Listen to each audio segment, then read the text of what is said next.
Buenos días, nosotros somos el equipo con el tema 1.4, que es la clasificación general de los estudios epidemiológicos. El equipo está conformado por mi compañera Eniadana Hernández Hernández, mi compañero Esmelina Alfonso Sánchez Pardos y su servidora Laura Fernanda Martínez Vázquez.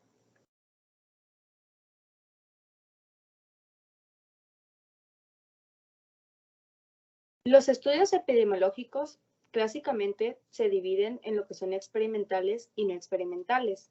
En los estudios experimentales se produce lo que es una manipulación de una exposición determinada en un grupo de individuos que se compara con otro grupo en el que no se intervino. Cuando el experimento no es posible, se diseñan lo que son estudios no experimentales, que simulan de alguna forma lo que es el experimento que no se ha podido realizar. Empezando con el tema, empezamos con lo que son los estudios epidemiológicos descriptivos.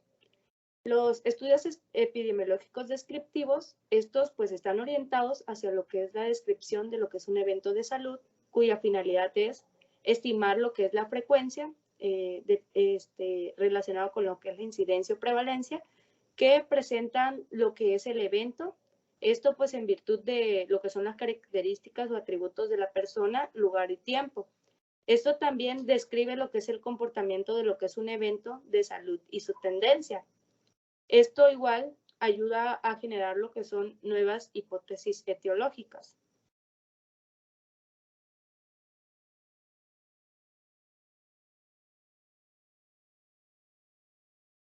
Los estudios epidemiológicos descriptivos se dividen en lo que son estudios epidemiológicos transversales y estudios epidemiológicos longitudinales.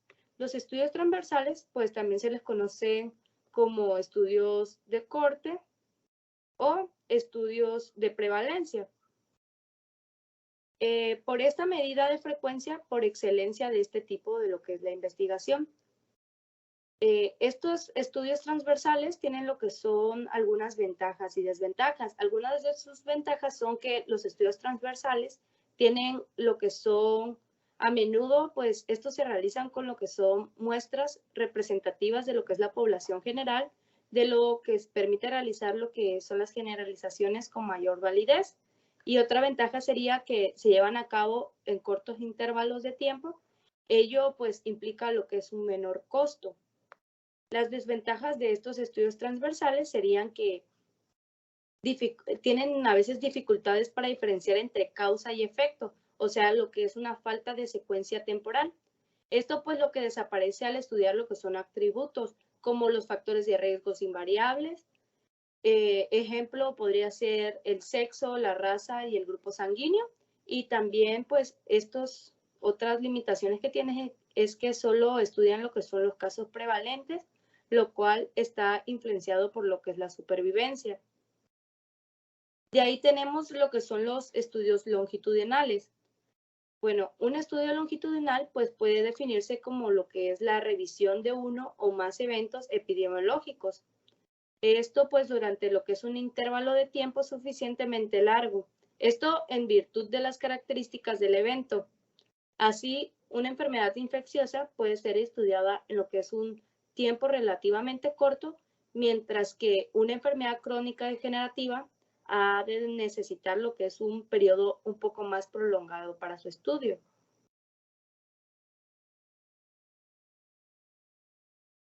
De ahí, estos son algunos de otros estudios descriptivos. En otros estudios descriptivos tenemos lo que son los estudios ecológicos. Aquí, pues, con cierta frecuencia se dispone de lo que es un registro de datos, anuarias estadísticas y otras fuentes que aportan lo que es información valiosa. Esto puede ser utilizado con lo que son fines investigativos, a pesar de haber no sido degenerada con tal fin. Mucha de esta información es utilizada en lo que son los llamados estudios ecológicos o estudios de correlación. Estos tipos de estudios ecológicos suelen clasificarse como estudios ecológicos transversales, que en ellos se obtienen lo que son la incidencia, la prevalencia o mortalidad por lo que es una enfermedad en cada unidad de análisis y se correlaciona con lo que es la prevalencia de una exposición. De ahí tenemos igual lo que son los estudios de correlación temporales, que estos pues consisten en comparar lo que es la tendencia en un tiempo de una enfermedad y exposición. De ahí estos estudios ecológicos pues tienen sus ventajas y desventajas. Estos estudios tienen como ventaja que son, pues, podría decirse que sencillos, de ahí pues resultan un poco más atractivos. Además, se pueden realizar desde casa. Sin embargo, dentro de lo que son una de sus dificultades, se ha señalado lo que es el llamado sesgo ecológico o falacia ecológica. Esto deriva de lo que es la imposibilidad de conocer lo que es la información individual. Esto puede generar lo que son conclusiones inapropiadas a este nivel. La asociación entre variables niveles de grupos no necesariamente representa lo que es la asociación existente a nivel individual. A ello, pues, se le adiciona lo que es la multiunidad frecuentemente en ellos. Esta, pues, puede ser controlada eliminando lo que son variables que supuestamente están correlacionadas y consiste en eliminar lo que es la información redundante, dejando unas variables para los análisis.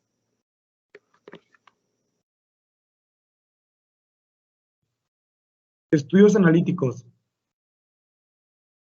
Estudios de casos y controles. Este es el primer tipo de estudios analíticos que vamos a ver. Para poder hablar de ellos tenemos que empezar definiendo qué son. Esto se trata de estudios observacionales longitudinales retrospectivos, en los cuales se identifican personas con una enfermedad, los cuales nombraremos casos, y se comparan con un grupo de control apropiado que no tenga la enfermedad, los cuales llamaremos controles. Este tipo de estudios se usa para evaluar la relación entre un factor de riesgo o de exposición y la aparición de una enfermedad. ¿Cómo se hace esto? Esto se hace comparando la frecuencia de exposición de un factor en los casos, o sea, en las personas con enfermedades, y la frecuencia de exposición del factor en los controles, o sea, las personas que no están enfermas. El resultado de esta comparación se conoce como odds ratio, el cual abreviaremos como R, que nos dice que cuanto más frecuente ha sido la exposición a un factor de riesgo en los casos, más frecuente va a ser la enfermedad que en los controles. Este estudio tiene ventajas y desventajas. Sus principales ventajas son que son útiles para estudiar enfermedades poco comunes o con poca latencia, ya que requieren de grupos pequeños, no se requiere de grupos de muchas personas para poder estudiarlo. A su vez, permiten analizar múltiples factores de riesgo en una misma enfermedad. O sea, en un mismo estudio puedes analizar muchas causas o factores predisponentes de la misma enfermedad. Se realizan con rapidez y también son de bajo costo. Por su parte, sus desventajas son que no permite valorar la incidencia de una enfermedad, no permite un estudio detallado de los factores causales, no puede establecerse claramente la relación temporal entre la exposición y la enfermedad, y el riesgo de que se produzcan sesgos es muy elevado. El segundo estudio que veremos son los estudios de cohortes. Son estudios observacionales longitudinales y pueden ser prospectivos o retrospectivos. Los estudios prospectivos se inician antes de la aparición de la enfermedad, y en los retrospectivos la enfermedad ya ha aparecido y tiene lugar, pero los pacientes están previamente definidos por la exposición al factor de riesgo. Con este tipo de estudios podemos calcular la incidencia de la enfermedad en los expuestos al factor y en los no expuestos al mismo. La relación entre ambas incidencias se conoce como riesgo relativo. Este tipo de estudio los individuos se clasifican en dos grupos, en función de la presencia o ausencia de la exposición a un factor. En el momento de la clasificación, todos están libres de la enfermedad de interés y son seguidos durante un periodo de tiempo para observar la frecuencia de aparición del fenómeno que nos interesa. Las ventajas de estos son que permiten describir la incidencia y la historia natural de una enfermedad. Establecen la secuencia temporal entre la exposición a un factor de riesgo y la aparición de una enfermedad. Se mide adecuadamente la exposición al factor de riesgo y es posible estudiar diferentes efectos de un mismo factor de riesgo. Son útiles para estudiar el efecto de exposiciones raras. Las desventajas son que necesitan un tamaño muestral elevado y un tiempo de observación prolongado para obtener el resultado. Sus costos son elevados y son de difícil ejecución. Pueden verse influidos por la pérdida de seguimiento de los pacientes y por cambios en los criterios de diagnóstico de una enfermedad. Y también por su parte no son adecuados para estudiar enfermedades poco frecuentes o con latencias muy largas. Bueno, los estudios epidemiológicos claramente se clasifican entre experimentales y no experimentales. Ahorita yo les hablaré sobre los estudios experimentales. Bueno, en los estudios experimentales el investigador manipula las condiciones de la investigación, pues, ¿y estos qué son? Bueno, este tipo de estudios se utilizan para evaluar la eficacia de diferentes terapias o de actividades preventivas, o pues bien, para la evaluación de actividades de planificación y programación sanitarias. Bueno, como en los estudios de seguimiento, los individuos son identificados a base de su exposición, pero a diferencia de estos, los estudios experimentales es el investigador el que decide la exposición.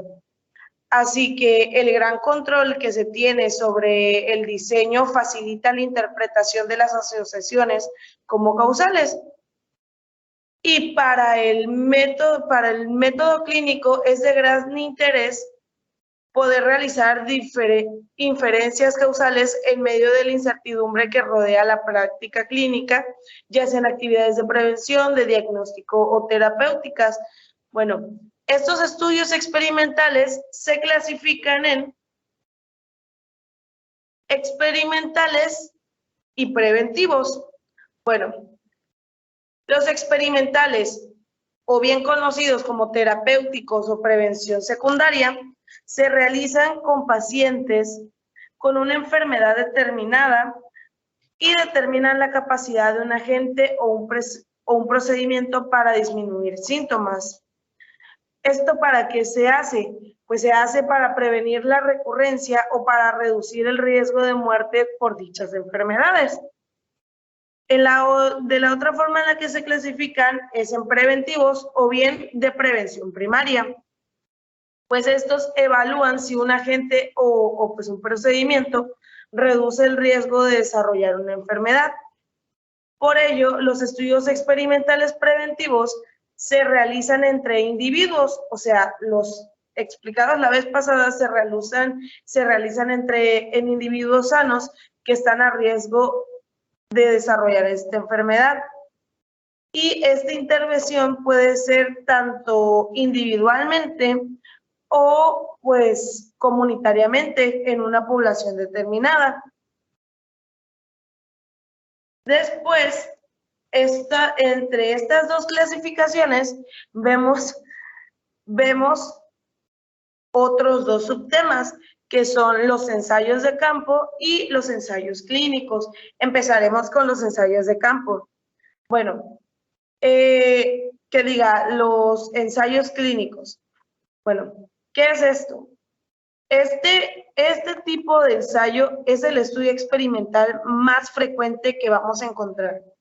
Y aquí los sujetos son pacientes y se evalúan uno o más tratamientos para una enfermedad o para el proceso que está llevando dicha enfermedad. La validez de este estudio radica fundamentalmente en que el proceso aleatorio haga los grupos comparables en las variables más relevantes en relación al problema a estudiar. Este estudio se debe diseñar de una forma específica y lo que lo debe de complementar son distintas cosas, entre estas pues obviamente la ética y justificación del ensayo, porque estamos tratando con vidas humanas. La población susceptible de ser estudiada tiene que ser una población bien identificada y la selección de los pacientes claramente con su consentimiento a participar. Pues nosotros como personas de salud, del área de salud, sí para realizar cualquier procedimiento tenemos que tener el consentimiento informado. Otra cosa en la que está para el diseño, que tiene que ser obligatoriamente en procesos de aleatorización.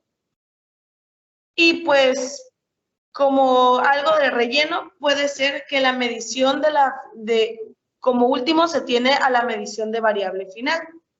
Bueno, seguimos con los ensayos de campo. Bueno, estos tratan con sujetos, bueno, a diferencia del ensayo clínico, los ensayos de campo tratan con sujetos que aún no han adquirido la enfermedad o con aquellos que están en riesgo de adquirirla. Y este tipo de ensayos estudia factores preventivos de enfermedades, como pueden ser, un claro ejemplo, la administración de vacunas o seguimientos de dietas. Bueno, en los ensayos comunitarios o de campo, incluyen intervenciones que son sobre bases comunitarias muy amplias. Y este tipo de diseños suelen ser cuasi experimentales. Esto quiere decir que existe manipulación, pero no aleatorización. Y en los que uno o varias comunidades recibirán intervención, mientras que otras servirán como control. Un resumen de todo esto es que en los estudios experimentales, si tienen un diseño cuidadoso con un tamaño muestral suficiente, pues esto es un proceso de aleatorización adecuado. También es una intervención y es un seguimiento perfectamente controlados que pueden proporcionar evidencias más fuertes que nos permitan emitir juicios sobre la existencia de relaciones causales entre variantes.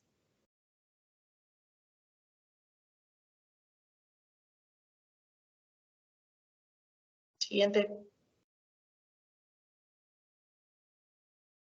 Bueno, este fue todo nuestro tema y pues esa es la bibliografía de todas las fuentes en las que sacamos la información para realizar esta exposición.